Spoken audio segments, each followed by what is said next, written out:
ስትሸከም ብትውል ሀብታም አትሆንም። ሀብት የሚፈጥርልህ በአእምሮ መስራት ነው። ጭንቅላት አስቦ የሚሰራው ስራ ነው እንጂ ስትሸከም ብትውል ሀብታም አትሆንም። ዲዱጌትም በደንብ አግኝታችሁኛል። በአእምሮ ነው። እንዴት አርጊ ምን አርጊ ብላ አእምሮ ላይ ነው። ይህንን በስንት ልግዛው፣ በስንት ሸጠዋለሁ፣ የት ሸጠዋለሁ፣ እንዴት ነው ማረገው፣ እንደዚህ ቢቀመጥስ፣ እንደዚህ ቢቀመጥስ፣ እንደዚህ ባስቀምጠው። ይህ አእምሮ ነው የሚሰራው። አየህ፣ እሱ አእምሮ ላይ ያንን ታስብና ትወስናለህ።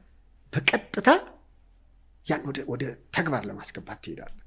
ከዛ በኋላ የምትፈልገው ነገር ሁሉ ይሳካል።